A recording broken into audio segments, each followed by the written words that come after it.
Hi, I'm Francis, and I'll be portraying Marie Alvord, author of Walking the Hi, I'm Melissa, and I'll be portraying Zora Neale Hurston, author of Their Eyes Are Watching God. Hi, I'm Ava, interviewer. Hi, I'm Naomi, interviewer. And we're AP Lang students. Juniors! Welcome to Book Talk, a show where we discuss and elaborate on books and significant writing pieces. Let's give a round of applause for Alvord. What you know about me? What you know? My lip gloss is cool. My lip Hi, I'm Lori. Hi, I'm Ava. How are you today? I'm good, how are you? I'm good, thank you. Okay, let's get started. Tell us about yourself. Well, for starters, I'm a Native American author and searcher, the first for my tribe. I was raised in the Navajo tribe, a matriarchal tribe that followed me as a woman in a male-dominated society. I was one of the few people to leave my home to pursue higher education. I received my bachelor's degree from Dartmouth College and my master's degree from Stanford University. Some of the awards I received include the Governor's Award for Outstanding Woman from the state of New Mexico in 1992 and the Outstanding Woman in Business Award from the University of Missouri Kansas City School of Medicine in 2001. That is really cool. What did you do after college? I became a Dean of Student Affairs and taught surgery and psychiatry at Dartmouth. After that, I was an Associate Dean at Central Michigan University's College of Medicine and the University of Arizona College of Medicine. Currently, I am an Associate Faculty Member at the Center for American Indian Health at Johns Hopkins Bloomberg School of Public Health. I'm particularly interested in one of the passages titled Walking the Path Between Worlds from your autobiography, The Scalpel and the Silver Bear. Can you summarize it for us? Sure. This passage was written in 1999 and intended for minorities and others wanting to escape their comfort zone and get out into the world. It began with me deciding whether or not I wanted to pursue a higher education after high school or stay in the tribe with my family and friends. I ultimately took the uncharted college path and received an early acceptance into Dartmouth College at 16 years old. College life was very different from home as I experienced a large culture shock. For instance, I'm quite embarrassed to say this, but I wasn't sure how the class system and fraternity worked back then. I felt lost, alone, and desperately needed a community where I could interact and bond with others similar to me. When I first arrived at Dartmouth, I was surprised that there were only 50 other Native American students on campus.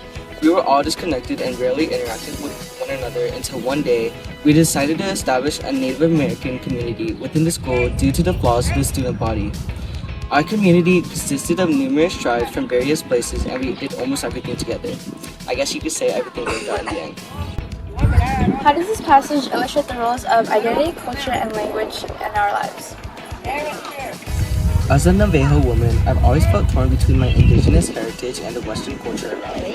Identity is deeply connected to my cultural heritage. By embracing my roots, I have found a sense of belonging and purpose that has guided me through challenges and successes. This shaped my view of the world and gave me a different approach to medicine and healing, allowing me to integrate traditional Navajo practices with Western medical techniques. Culture plays a significant role in how we navigate the world around us. I've learned to appreciate the richness of Navajo tradition and values, which then allowed me to have a different perspective on things. Finally, language is a key aspect of my culture. It has shaped my style of communication, my relationships, and my understanding of the world. My fluency in Navajo and English has allowed me to communicate effectively with patients and my community, enriching my interactions and deepening my cultural understanding. How are these roles connected? These roles are connected as I have trouble finding a balance between the different standards and norms. I find myself as a minority primarily due to my Navajo heritage. I consider the fact that I am fluent in both Navajo and English, which then enables me to cross cultural barriers and the cultures that surround us in, as language emerges as a vital factor in the struggle. The adaptability of identity and my language allows us to express ourselves, preserve culture, and connect with others. My experience serves as a reminder of the value of accepting one's cultural heritage while dealing with the complications of a multicultural society where many factors form one identity. What are your main takeaways from this passage in relation to the text and connection with the roles previously mentioned? Some of my main takeaways from this passage include the significance of my Navajo culture and how it shaped my identity throughout my early adult years. I thought that was unique and distinguished me from my peers who grew up surrounded by Western culture and influences. I also learned to embrace my identity and was proud to be a Navajo woman.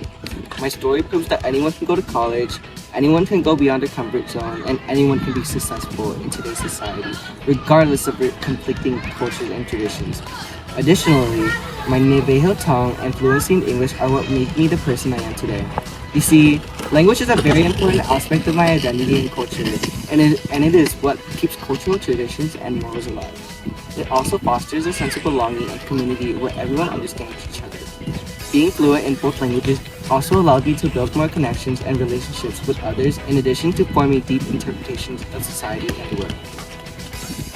Great. Now let's move on to the next segment of this interview. What was your purpose in including this passage in your autobiography? I actually have quite a few reasons for this. One, I wanted to motivate other minorities, including those of my own, to step out of their comfort zone and to build meaningful connections with those who are unlike me. As forming bonds broadens your perspective and enables your mind to potentially grow ideas. I also believe that it was essential, and without it, my autobiography would have been incomplete. And finally, I wanted to convey being a part of a diverse Native American community and how it influenced my college experience. How would you describe the subject? I would say it would be finding a sense of belonging with your people and effectively building a community.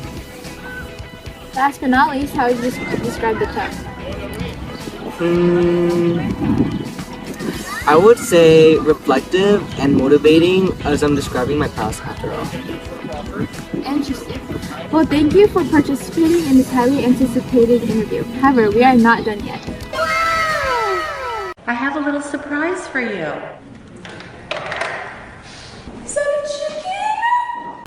I'm so excited, I cannot wait. Okay, good.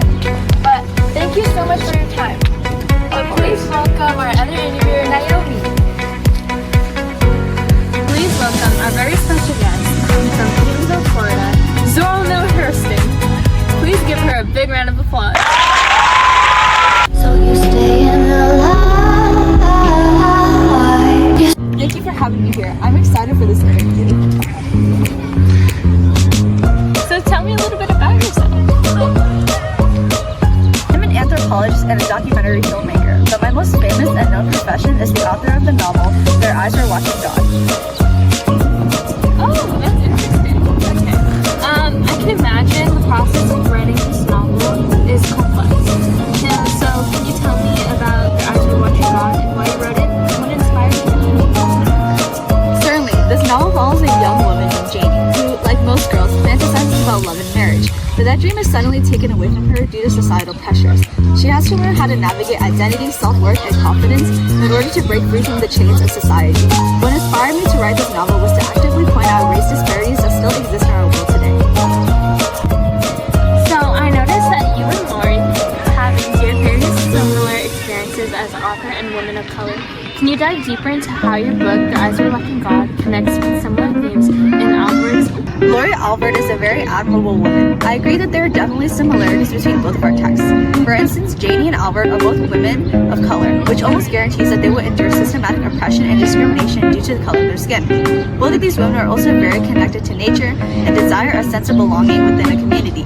Their character development stems from their acts of nonconformity to an oppressive society, marking confidence, freedom, autonomy, and independence as the main themes of both texts. That concludes our book talk. Thank you to our very special guests, Zorno Hurston and Loria Alwood, for joining us this beautiful afternoon. Tune in next Sunday to see our next episode. Woo!